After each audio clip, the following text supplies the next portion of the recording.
Welcome to film protector అండి. ఇవాళ వచ్చి కే ర్యాంప్ మూవీ చూడడం అయితే జరిగింది.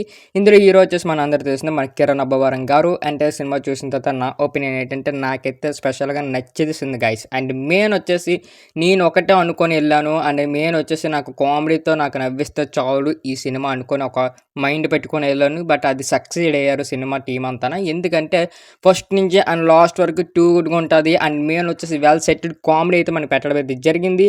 అండ్ కిరణ్ అబ్బవరం గారు వన్ మ్యాన్ షో అని చెప్పొచ్చు భయ్య, అంత బాగా చేశారు. అండ్ మెయిన్ వచ్చేసి సినిమా స్టార్టింగ్ నుంచి మనకి ఎండింగ్ వరకు ఒక రొటీన్ టెంప్లెట్ తీసుకున్నారు. పెద్ద మనకి స్టోరీ అయితే విచిత్రంగా ఉండదు. అండ్ అది ఇక్కడ తీసుకెళ్లే విధానం అండ్ డైరెక్టర్ సక్సీడ్ అయ్యారని చెప్పొచ్చు. అండ్ మెయిన్ వచ్చేసి ఎక్కడ కొద్దిగా నచ్చలేదంటే సినిమా పాయింట్ అనేది ఒక హీరోయిన్ దగ్గర స్టార్ట్ అవుతుంది. ఎందుకంటే హీరోయిన్కి ఒక ప్రాబ్లం అయితే ఉండడం అయితే జరుగుతుంది. అది హీరోకి తెలిసిన తర్వాత ఎలా సాల్వ్ చేశాడో remaining part of the film మన థియేటర్లో చూసి తెలుసుకోవాలి. కాకపోతే అది ఏదైతే పాయింట్ పెట్టుకున్నారో బట్ అది మనకు అంత సక్సీడ్గా చూపించారు. అండ్ వెనకొత్తలు వచ్చిన బ్యాక్ స్టోరీ కూడా దానికి అంత ప్రాపర్గా మనకి కనెక్షన్ అవ్వరు అనమాట. దానివల్ల మనకు ఒక చిన్న ఇరిటేటింగ్ అనిపిస్తుంది. ఏమో పాయింట్ అదే కదరా, అది పెట్టుకొని దానికి నీట్గా ఇచ్చుకుంటే ఇంకా బాగుంది కదరా అన్నట్టు మనకు అనిపిస్తుంది. బట్ అది వదిలేసి మొత్తం కాంప్లిమెంట్ ట్రై చేస్తారు. ఓకే ఈజ్ గుడ్ అని చెప్పొచ్చు కొన్ని చోట్ల దగ్గర. ఎందుకంటే అలా వదిలేయడం కారణం ఏంటంటే అండ్ కాంప్లిమెంట్ ట్రై చేసినా కూడా పర్లేదు భయ్య. ఎందుకంటే దీపావళికి అంటే ఒక ఫ్యామిలీ తోటి ఖచ్చితంగా థియేటర్కి వెళ్తారు.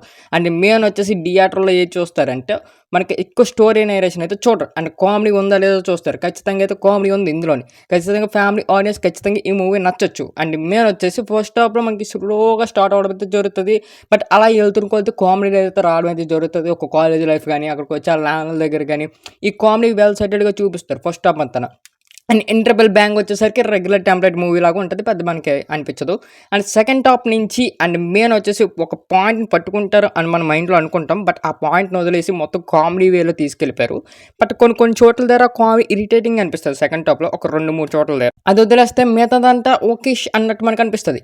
ఎక్కడ బోర్ కొట్టకుండా అండ్ నీట్గా తీసుకెళ్లారు కదా అనిపిస్తుంది. అండ్ మెయిన్ వచ్చేసి కిరణ్ అబ్బవరం యాక్టింగ్ అయితే కిల్లిట్ భయ్య, వన్ మ్యాన్ షో అని చెప్పొచ్చు మళ్ళీని. ఎందుకంటే తన యాక్టింగ్తో చెదకొడిసిన సినిమాని. అండ్ ఫస్ట్ నుంచి లాస్ట్ వరకు తను వేసే పంచెస్ కానీ అక్కడికి వచ్చేసి తన డ్రెస్సింగ్ స్టైల్ కానీ తన స్వాగ్ కానీ తన కామెడీ డైలాగ్స్ కానీ టూ గుడ్ అనిపించాయి.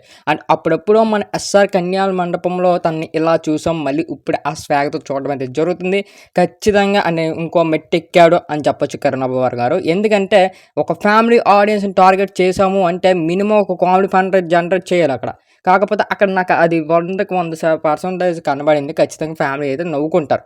అండ్ మెయిన్ వచ్చేసి సినిమాలోనే ఇంకోటి ఏట్రా బాబు నాకు నచ్చిందంటే బీజిఎం భయ్య, టూ గుడ్గా ఇచ్చాయి. అండ్ క్లైమాక్స్ మనకి ఎండ్ అయిపోతుంది అనగా ఒక ప్రీ క్లైమాక్స్ అయితే టూ గుడ్గా అనిపిస్తుంది. ఎందుకంటే అక్కడికి వచ్చే బీజిఎం అక్కడికి వచ్చే సీన్ ఓకే బాగానే అనిపించిందిరా. మరి అంత రొటీన్గా మనకి ఎండ్ చేసిన ఓకే ఇష్ అనిపించింది. ఒక సినిమా వేలు తీసుకెళ్ళిపోయారు, ఎక్కడ మనకి ట్రాక్ అనిపించకుండా అన్నట్టు మనకు అనిపిస్తుంది.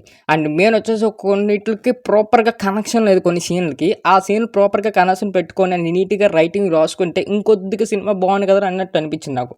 అండ్ ఒక ప్రాపర్గా కొన్ని సీన్స్ అయితే రాయలేదు. అండ్ మెయిన్ వచ్చేసి కొన్ని ఇట్లా డబ్బింగ్ ఇష్యూ కూడా అయింది. ఎందుకంటే ఒక కామెడీ చేసినప్పుడు ఒక చెప్పాను కదా సెకండ్ హాఫ్లో ఒక 2-3 చోట్ల దగ్గర చిరాకు అనిపిస్తుంది అంతే తప్ప అనేసి ఆ రెండు కొంచెం లేపేసి అండ్ నీట్గా స్క్రీన్ పై నీట్గా ప్రజెంట్ నీట్గా కొన్ని సీన్స్ కరెక్ట్గా చూసుకొని ఉన్నట్టు ఖచ్చితంగా ఈ మూవీ అయితే ఈ దీపావళికి బ్లాక్ బస్టర్ అయ్యేది భయ్య. అండ్ ఇప్పటికి మించిపోయే లేదు, ఖచ్చితంగా హిట్ అయ్యే ఛాన్సెస్ అయితే పక్కా ఉన్నాయి. ఎందుకంటే ఫ్యామిలీ ఆడియన్స్కి అయితే టార్గెట్ పెట్టారు, అది మీరు ఎటువంటి డోకా లేదు అని అదైతే చెప్పొచ్చు. అండ్ మెయిన్ వచ్చేసి ప్రతి ఒక్క యాక్టర్ అండ్ నీట్గా ప్రాణాలు పెట్టారు ఈ మూవీకి చెప్పుకోవచ్చు. అండ్ మెయిన్ వచ్చేసి ఈ మూవీకి మీ ఇచ్చేసే రేటింగ్ ఒక 5కి ఒక 3.5 అయితే ఇస్తున్నాం. ఖచ్చితంగా థియేటర్లో మీ ఫ్యామిలీతో కూడా ఎలా ఎంజాయ్ చేయండి. ఇంకా మన ఛానల్ ఎవరైతే సబ్స్క్రైబ్ చేసి బెల్ ఐకాన్ మాత్రం ఆన్ పెట్టుకోండి.